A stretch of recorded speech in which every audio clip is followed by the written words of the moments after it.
Hey everybody, how's it going today? Let me change this around here. This is ridiculous. Here we go. We got some folks in here. Oh my goodness gracious, I thought I was just hanging out in my living room. Jason's here. Hi Jason, how are you doing today? Great to see you on a Friday. Hey Kevin, how you doing? Kevin says, we listen while I do the dishes. You're very domestic. Yes, me too. I just did the dishes. Let's see here. Riding shotgun out shopping. Oh yeah, Easter weekend shopping. Awesome. How's it going? Dean's driving and listening. David's here. Welcome to Easter weekend. That's right. Chris is here. Hi, Chris. How you doing? So today, the audio podcast was Triplet Feel, and I was wearing my Hendrix shirt, so I thought, what would I play similar to Hendrix that was a triplet feel? So that's what I just did. I took two totally random things and put them together right there. So this just got finished a mere hour ago. It's working. It's not perfect by any means, but it feels good. Plays nice. Got some stuff to do on the fretboard that needs to be done. The frets are a little funny up here. They kind of catch my fingers a little bit. I got to get to those. New nut is on. New wiring, new pots, new pickups. Well, actually old pickups. But new pickups. And interesting wiring scheme here. So if you're all the way back here, you've got this is a JB trembucker, so it's wider, so you can fit the string spacing better. If you go here, it's the 2 inside coils. So you get. Let me clean this up real quick. This is.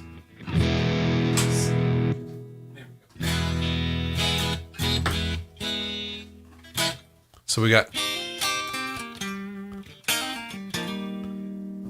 I don't know if you can. Yeah, I can hear that. So it's kind of a.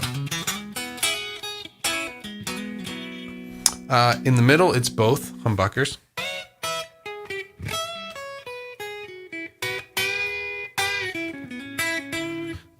And then here, it's just the front pickup. Just the single, not the humbucker.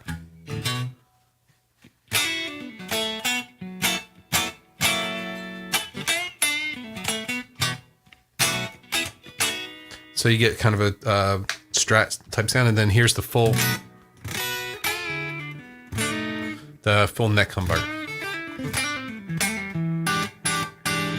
Now what I'm noticing is right now you can't hear the difference, but when I roll the volume down, it gets kind of dull. So I'm going to have to put in a treble bypass little resistor and capacitor in there, which is always a pain because it's very tricky. Sometimes you put them in, and when you turn down, they are way too bright, and other times they don't do anything. So you got to find just the right spot there. It's one of the things that Lindy Fralin helped me out with, using those decade boxes. So I'll be looking through boxes to try and find mine.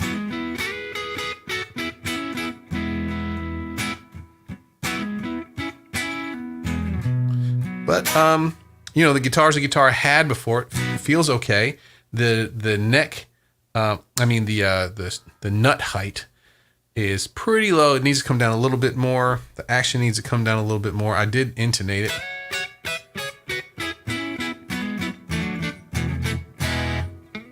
Let's put a little BB preamp on there. See.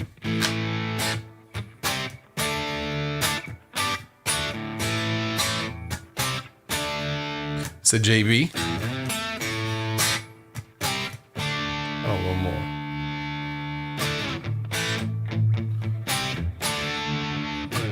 Not bad for a Strat.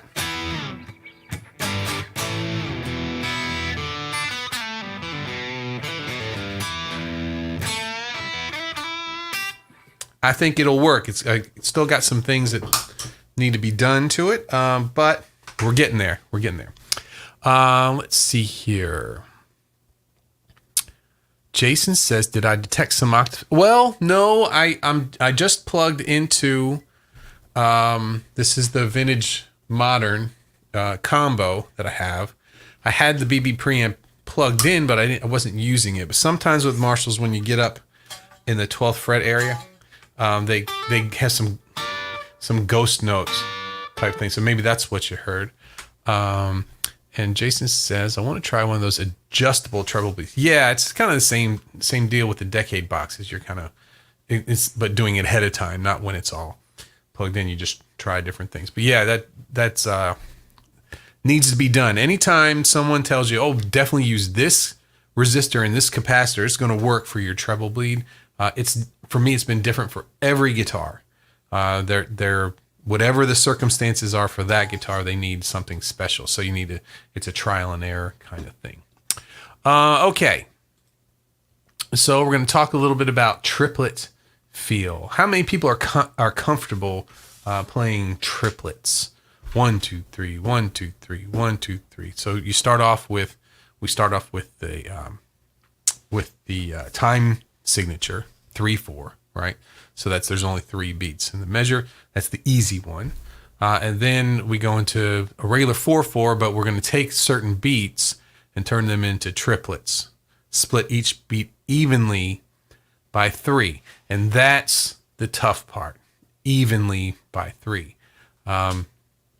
Waltz is easy. 1, 2, 3, 1, 2, 3. But if you're 1, 2, 3, 4, 1, 2, 3, 1, 2, 3, 1, 2, 3, 1, 2, 3, right? So fitting that in there.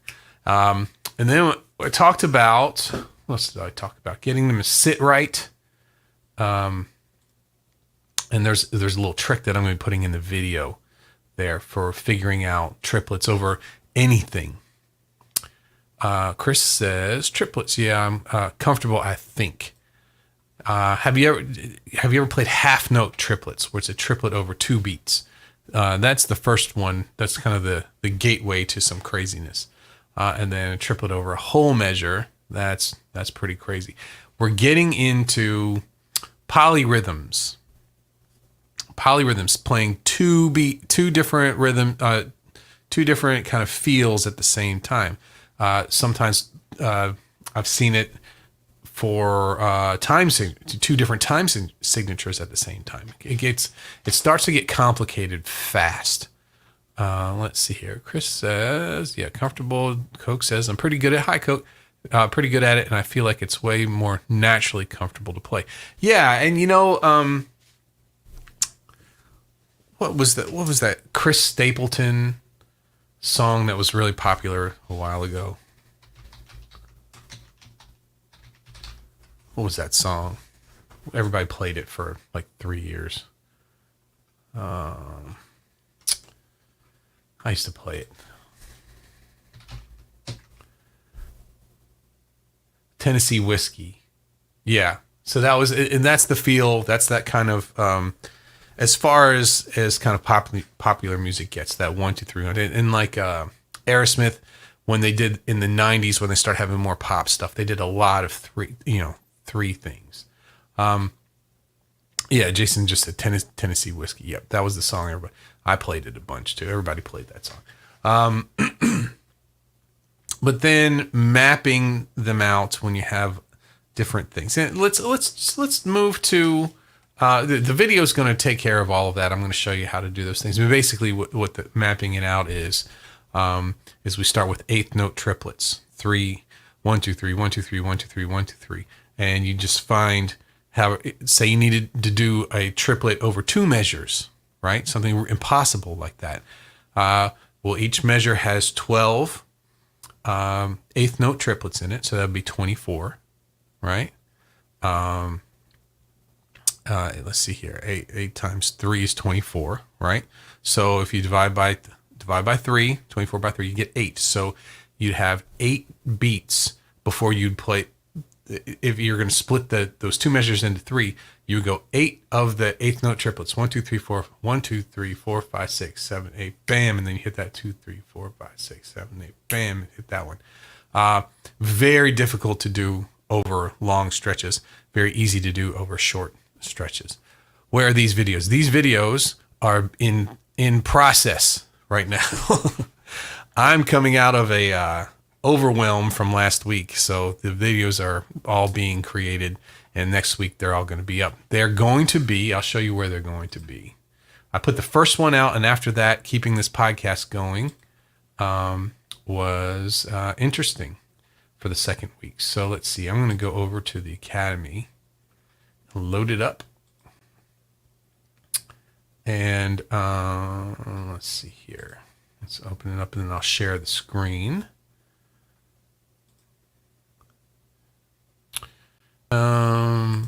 Okay, so there's the Academy there. Here we can talk a couple things about this. Under lessons, single lessons, maybe I should call it single lessons. Where did it go? Brushing up series. Okay, so we have tablature was the first one from this series.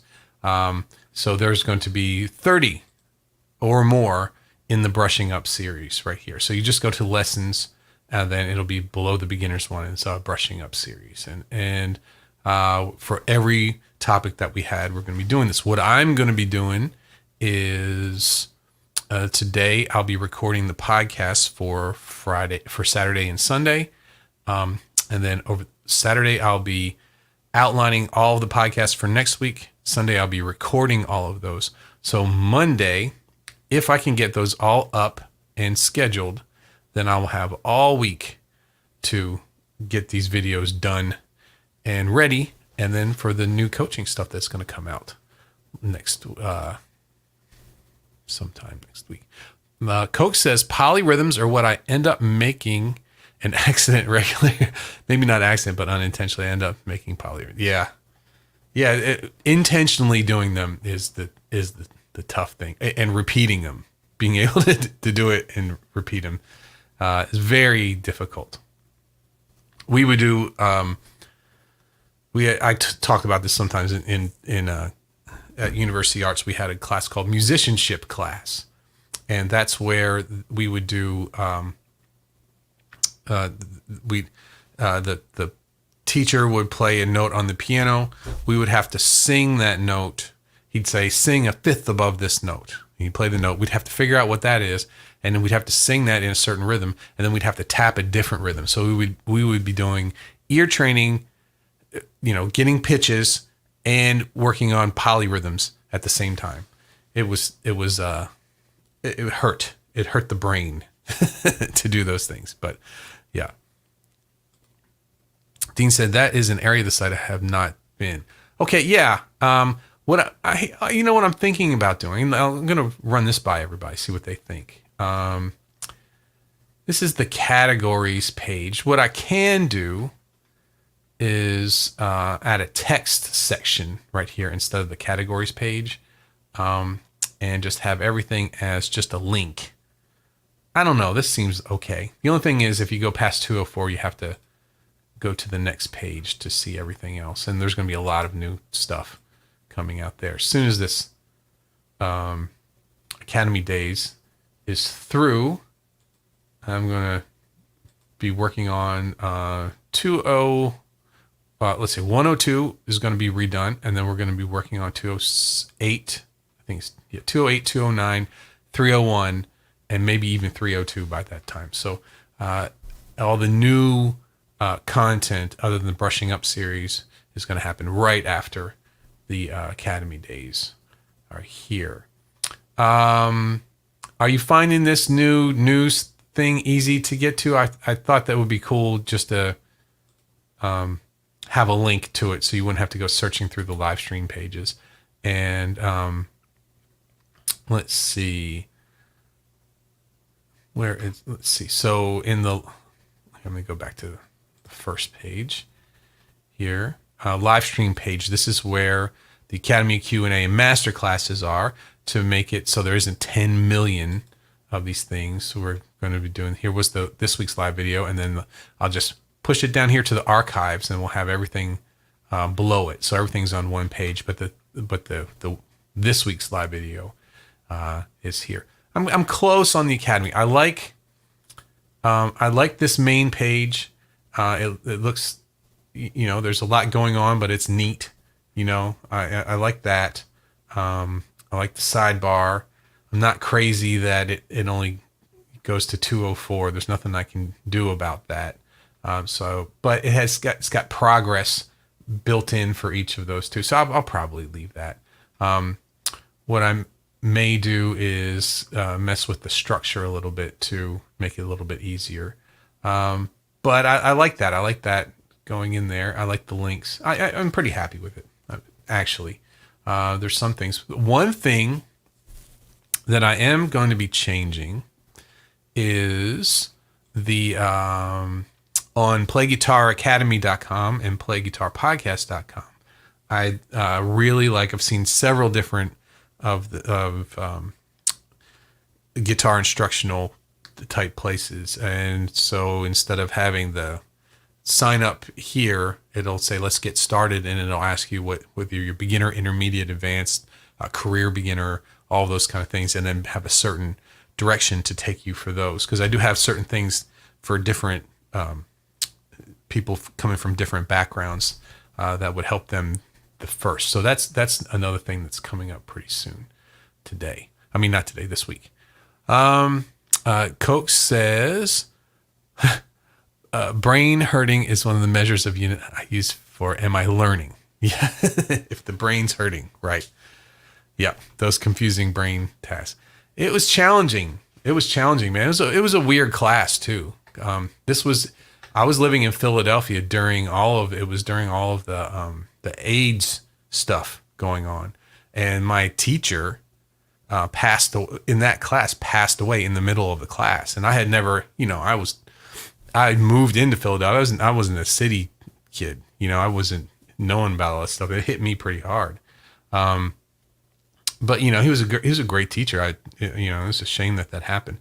But the class, the idea of that, of picking out those things that are pro, like somebody who can handle those things without thinking, rhythms and doing 2-3 different things at once, and it was relentless, man. Every day you came in there and you were doing something you were completely uncomfortable doing. It was really, really, really a great class. A class I hated at the time. Not hated, but I did not look forward to the brain hurt from it. But it was a neat class, man. It's a neat class. Let me go back to so we talked about what are triplets, side to side, that feeling of threes. The biggest problem that I've seen with students is that they'll play three, they'll play something like that and think that that's triplets just because they're playing 3 times in one beat. And they don't really, it's got a whole different feel to it too. So that's the thing that, and a lot of times people do that. They don't realize it as well. But here, let me, I'll show a little bit of the formula here, how that works. Here, let me try that. Let's copy. And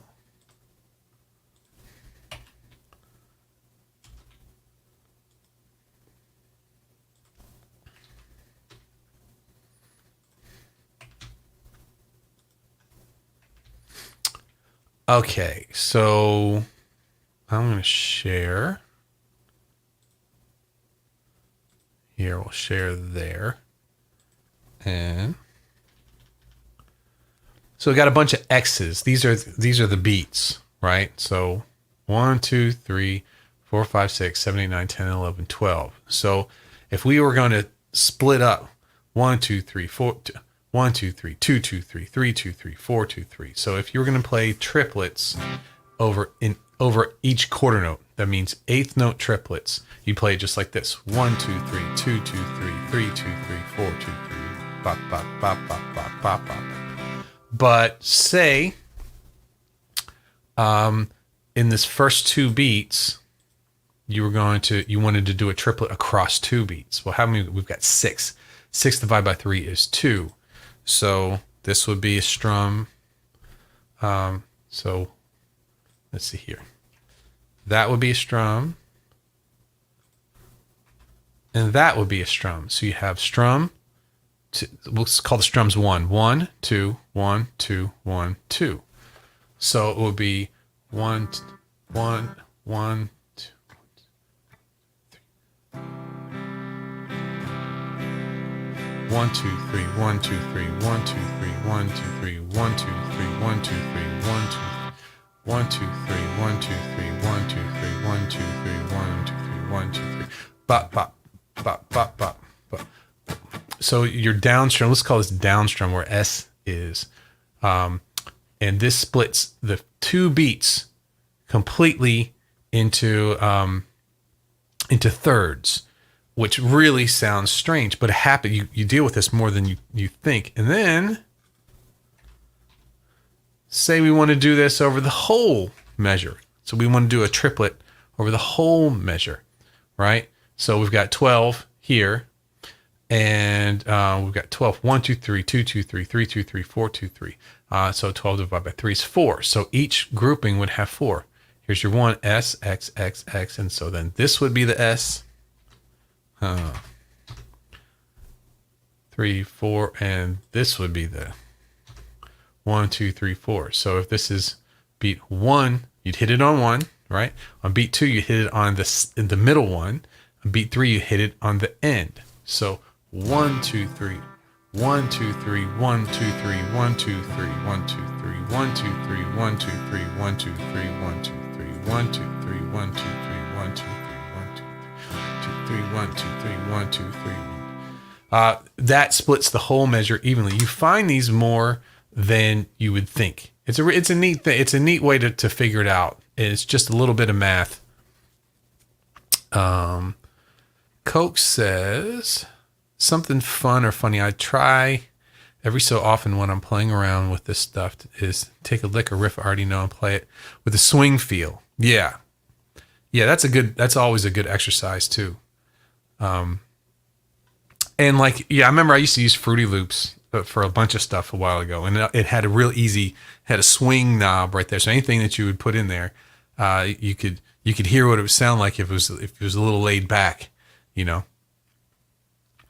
neat stuff. So you could kind of see how it would feel really almost playing triplets all the time or everything in between. It's really neat. Back when people used drum machines a lot, that was a big feature there. It didn't sound quite so sterile. And Coke says, you remember what I was doing to that too recently? Okay, that was to Jason. All right. Going back to the page I was on before.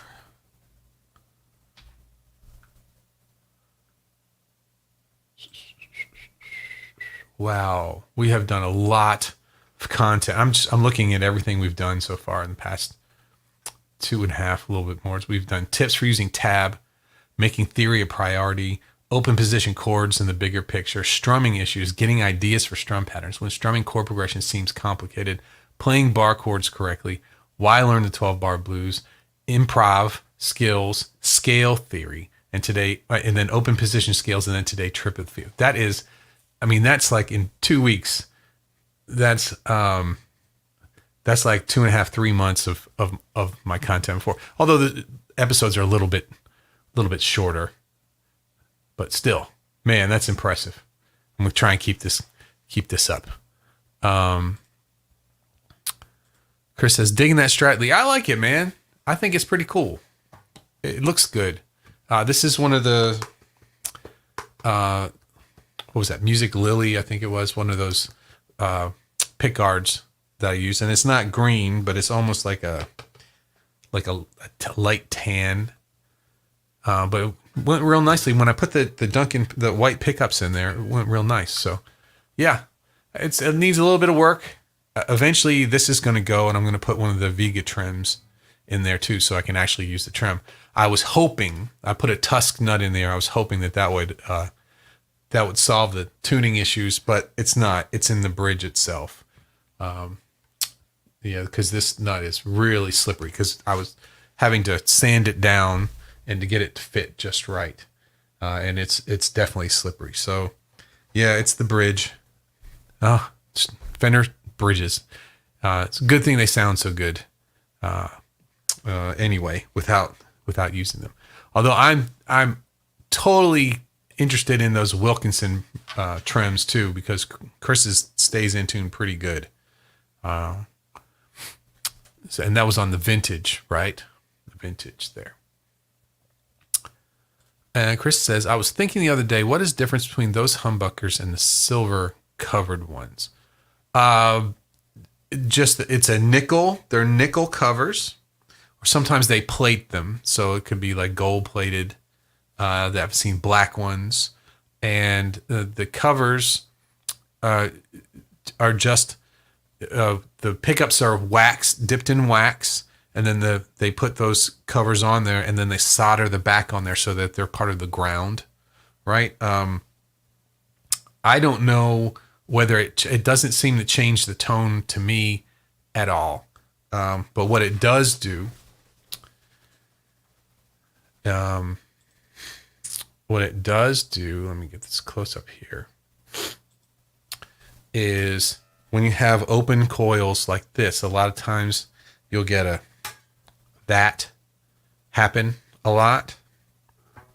You'll get your pick stuck in here a lot, especially right at this position, right where you're kind of, so you're strumming forward a little bit and you get stuck in there. But a lot of times the string getting stuck in that is a big problem people have. So those covers, I do know, and that's a functional thing, that they take care of that. The string never gets stuck right there. And especially on the, you get that on the high string as well too. My first Les Paul I had gold covers on it, gold plated. And I, didn't like the way it looked on that guitar. So that was my first kind of guitar, repair, I guess, or customizing. I took those off and desoldered them and everything, and just had black. There was black pickups underneath, and it looked great. It was a black Les Paul. It looked great, and the tone didn't change at all. So, but some people say it does. Some people say that it does, and I don't know. It's small if it does. Let's see here. Chris says, "Is it just the look?" Coke says they're called toaster tops. Yeah.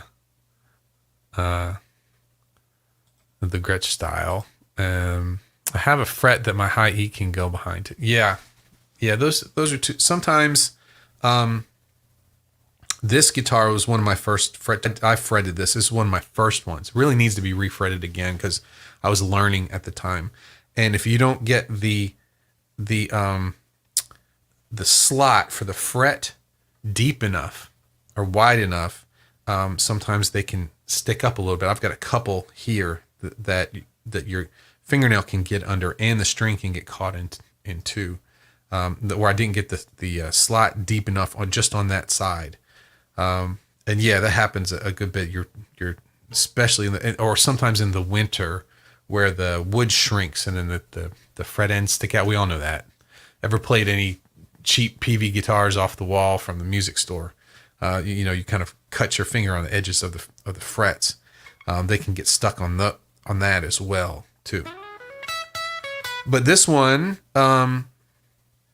yeah, it's just a very teeny tiny bit, but some of these you could get your fingernail underneath on the edge of the frets, but they're in there solid. It doesn't affect the playability of it all at all. They were leveled as well.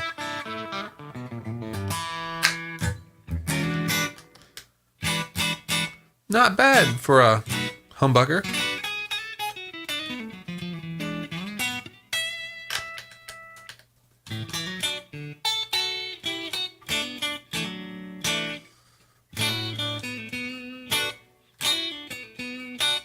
It's okay. I can mess around. I chose these two middle ones, but I could choose some different combinations for that kind of quacky sound. I think I may do that. I don't know. Maybe later on those.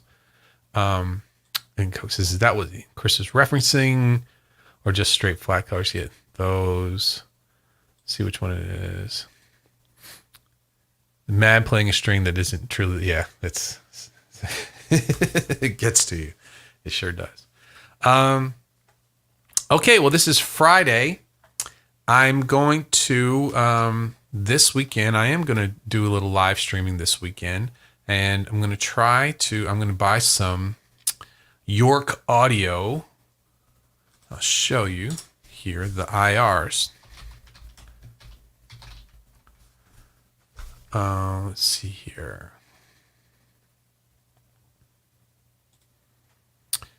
These impulses. So it's the sound of the cabinet and the room and the microphone and the whole signal chain going into the recorder of a certain speaker cabinet.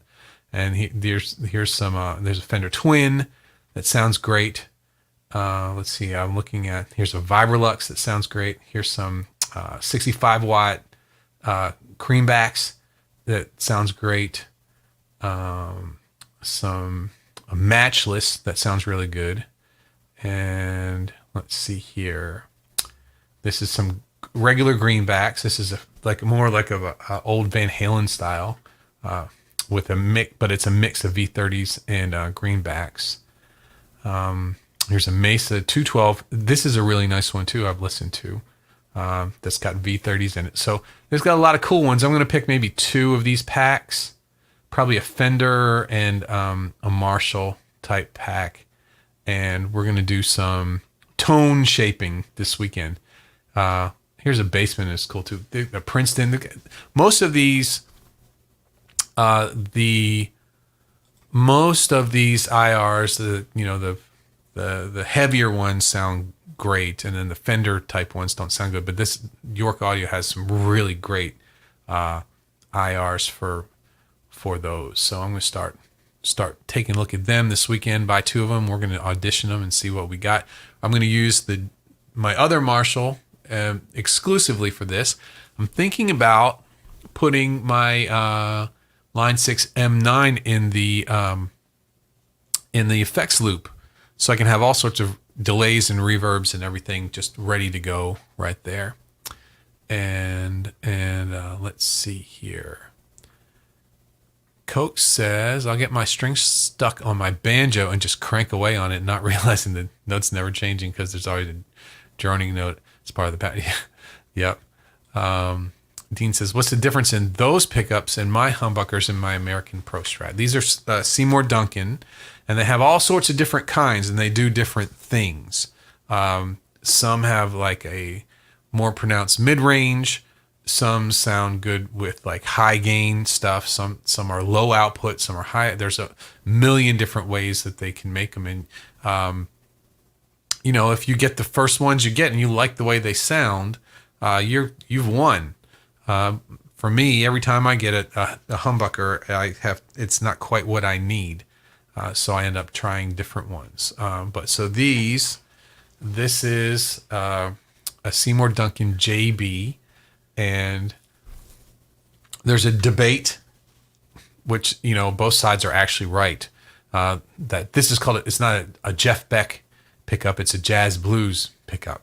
And it is a pickup that was designed for Jeff Beck, but he didn't sign his name to it, so they couldn't say that, so they called it a JB pickup. But it sounds similar to that Les Paul he used back, was like Blow by Blow and some of those early albums right there. And this is one that was in one of those, I think also in a Telecaster that he had too.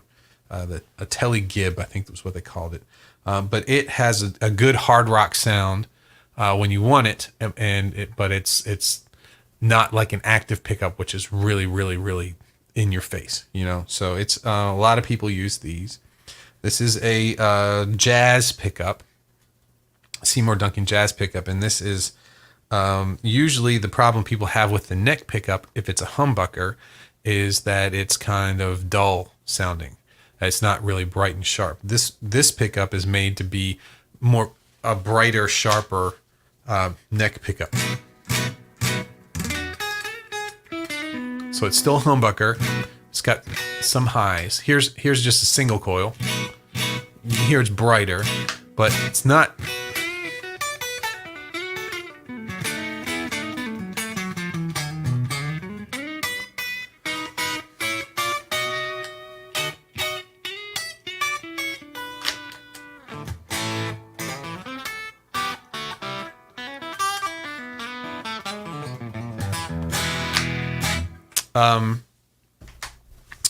So, as you play different guitars, you hear different things. And if the guitars you want don't have the sound that you're looking for, you just naturally start researching that. And that's where you dive into this pickup thing. I've got a whole box full of expensive pickups up there I'm not using because it's a little bit of a trial and error. But not knowing the American Pro Strat pickup, I don't know what that does. There's different magnets that they use that make them sound different. But I would think if a Fender would have just a good kind of all-arounder kind of humbucker that's not really specialized, So this one is it's a higher output, but it's not like super high output. It's these things are hard to start. This is not a great place to start you off on the pickup thing. And a lot of it comes with recording too. You record your guitar and it's like, oh, that's not what I was wanting, and so Chris says, what's the tone difference between a Mesa and a Marshall? Well, mids is a big thing. Marshalls have some upper mids that sizzle and kind of cut through, and also power tubes make a big difference too. Typically, Marshalls are EL34s that have kind of a big box sound to me, and Mesas typically use Fender type preamp power amp tubes, 6L6s, and if you think about it, Fender started off with they took their schematics for their circuits, early circuits from, I think it was like Western Electric stuff, like common circuits that are out there, and they built their amplifiers from common circuits that are out there. And then Marshall copied it, and kind of because of the parts that they had overseas were a little different. It had a little bit extra gain to it. It has kind of that the big box type sound, a lot of gain and those things. So it's the same circuit, but because of the tolerances and everything like that, and then they kind of capitalized on that and accentuated it. And people say, hey, I want more of that, and more gain and more distortion. So Mesas are like is like if Fender added high gain to it, so it has a more I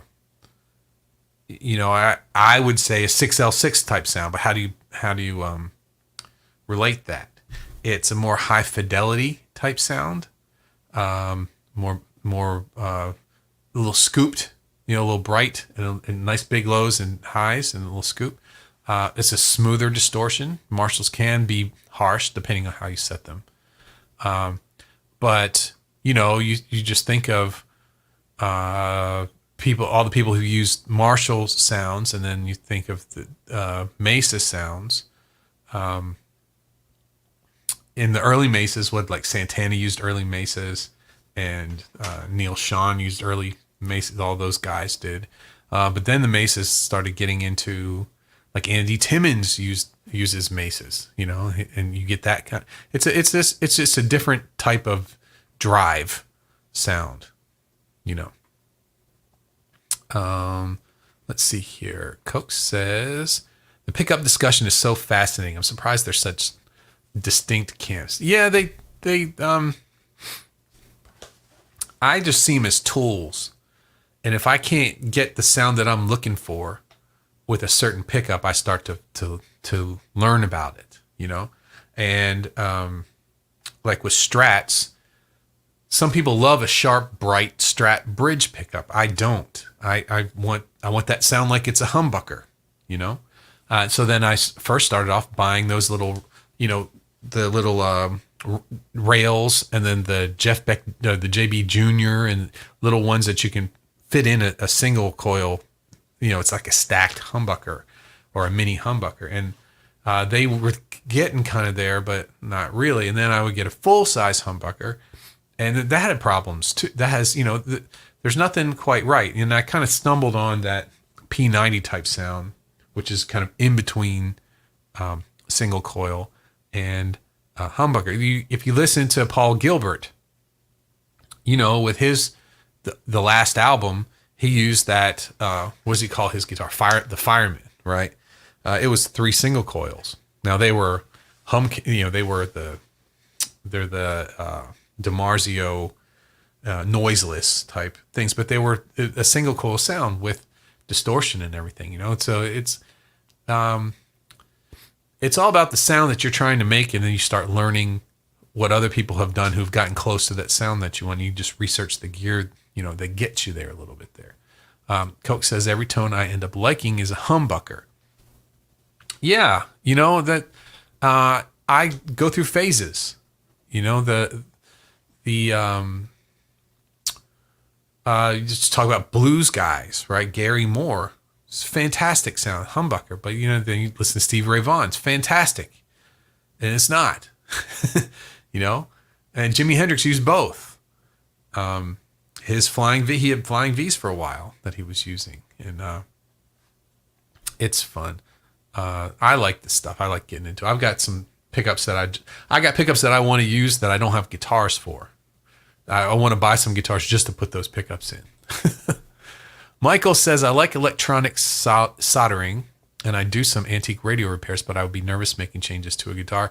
What you're doing with antique radio repairs is a lot farther along than guitar. This is basic stuff. I'll tell you what. So you've got these pickups, right? In the old type pickups, they'd have one wire coming out and a ground, and that's it. And then it goes to a switch, and then from the switch it goes to a volume knob and these it's just two tone pots, and there's one or two capacitors on the tone pots. I mean, that's it. It's easy stuff, and it's not high voltage or anything like that. You can't hurt yourself. I've built amplifiers. This Fender Vibrolux I built from the chassis, did the whole thing. That's dangerous. That's a dangerous stuff. So what you're doing with antique radios, guitar stuff, you couldn't mess it up. It's fun. It's fun to do. Coach says, "Don't be." It's exactly the same. It's the same except for, with guitars, you're not dealing with. I touched something in an amplifier I was working on, and my arm tingled for a while. I'm glad I didn't, really do some damage. Think the guitar is an expensive electronic because it's an expensive electronic. Yeah, but the electronics in the guitar is 1950s technology. Welcome to the rabbit hole. Chris says, yeah, makes sense, Lee. David says, I'm going to pick up that JB pickup for my first Ibanez. Yeah, I mean, like Dave Mustaine used the JB. This is the JB. Let's see here. Let me get a high gain sound.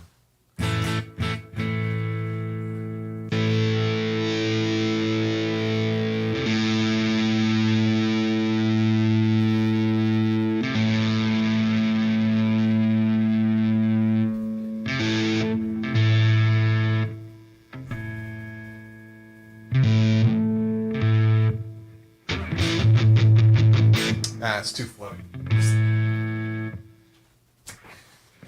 That amp is a little too floaty.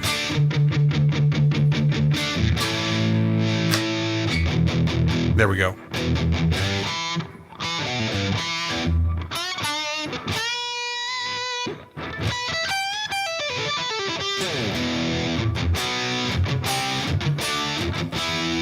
And this is a Marshall that's set more for classic Marshall. The vintage modern is more of a classic Marshall sound. With the DSL 50 we'll be working on this weekend, you can get really modern, almost metal sounds out of it. This is a more...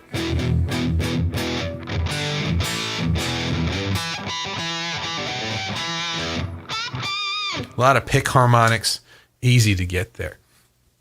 Matt says, Paul Gilbert uses mini humbuckers in the Fireman. I think that's what you meant, though. Yeah, I think he has... Let me see here.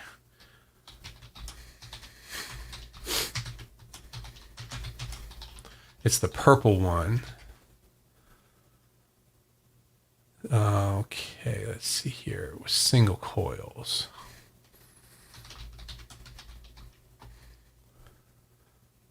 Let's see, where is it?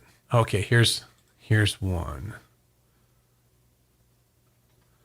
This is the one I'm talking about here. And he used this on this last album. He was saying the oops, wrong one.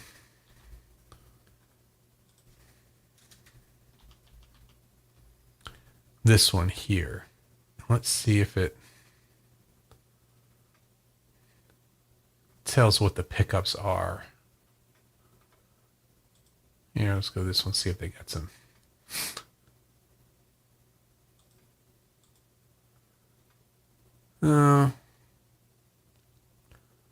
Let's see here. Sports 3 DiMarzio single coil pickups mounted in a tortoise shell pickguard. They don't say what the pickups. Okay, yeah. So it's got an injector, an Area 67, and another injector. I had the Area. I've got the Area 58 and I've got the the set. There was an area set where you get all three pickups, and they're all different. One's in area 58, one's 67. But and they sound good. They're very compressed though, and he's only using his in the middle for the middle pickup there. Though. But that's the one I'm talking about. That he used that. It's a little different than the other ones. Jason says, I like the split option on my Jazzmaster. Yeah, those are neat guitars, man. I never owned one. I don't think I've ever played a Jazzmaster before. He says, if I want single, I've got it. If I want humbucker, I've got it too. And ditto simple on the solder. Yeah. 250K, 500K resistance pots and any. Sorry, and then the pots make a big difference too. These are 500Ks in this. Usually in Strats, you've got 250K. So they tame some of the highs, but the 500s let more of the highs through. Matt says, why don't all guitars have a split option so you can have either sound? It's a lot more expensive to build that feature. Yeah, because it doesn't sound quite right.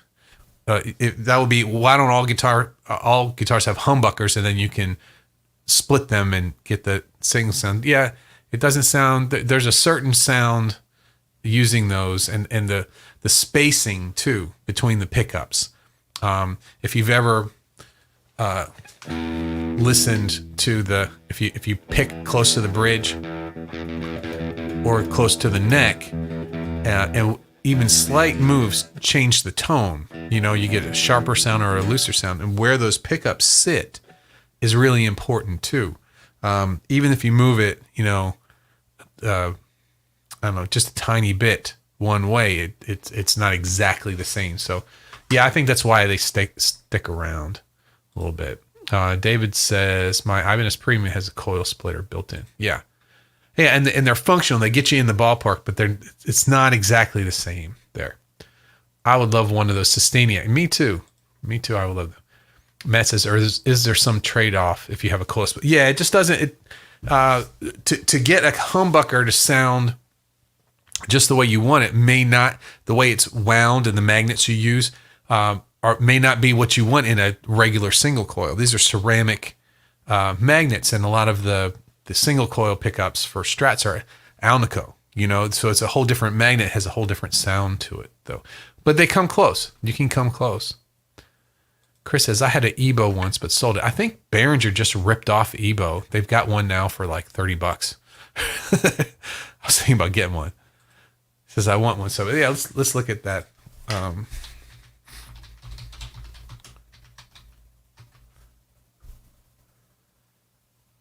Where is it? Here's Heat Sound. Oh, Joyo did. Joyo ripped it off of the Ebo. The Heat Sound did a Pulse Plus Ebo Plus. Here's the Joyo. It looks a little bit like a food processor of some sort. So Joyo ripped them off, but for $70, that's an expensive ripoff for that.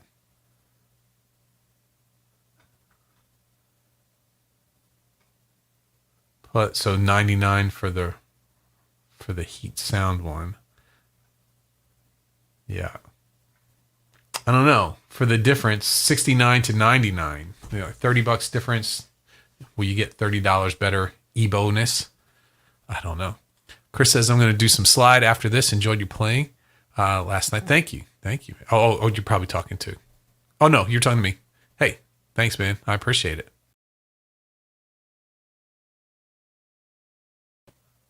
There I go. Coke says there's a dude on Twitch that I've seen using it pretty dang well. Yeah, they're fun. Just saw Tim Pierce with a Sustainiac. Yeah. Sustainiac's kind of same deal, but it's built in as a pickup. Matt says, there must be two different signature Paul Gilbert models. I was looking one the other day and was me. Yeah, that's the one. He's been with them for so long. There's so many different Fireman series. Let's see.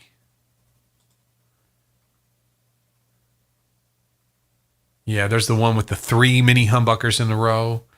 I think that's been the main one for a long time.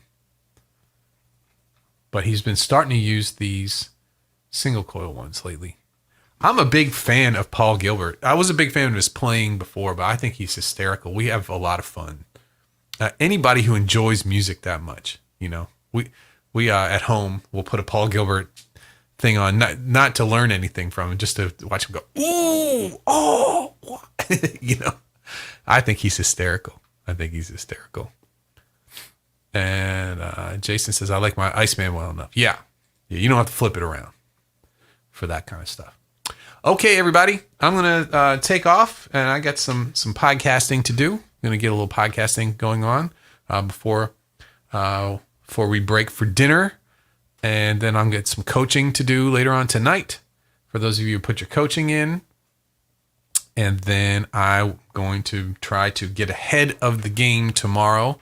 Hopefully these allergies are going to pass, and try and get all of them done this weekend for next week so I can have a nice, easy week. It was great to see everybody. It was great to see Matt and Jason and Chris and Coke. And let's see here. David. And I know Michael. Great to see you, Michael. And Dean. And anybody else who's been in the chat? Michael earlier said hello from Ottawa. I didn't see that. Hi, man. Great to see you. And Kevin was here too. Great to see everybody. And I will see you all tomorrow. We'll be doing some playing tomorrow, tone stuff tomorrow. Because we've covered a lot of territory this week. Want to do some gear stuff, just for me, right, and for you. All right, I'll see everybody tomorrow. Bye bye.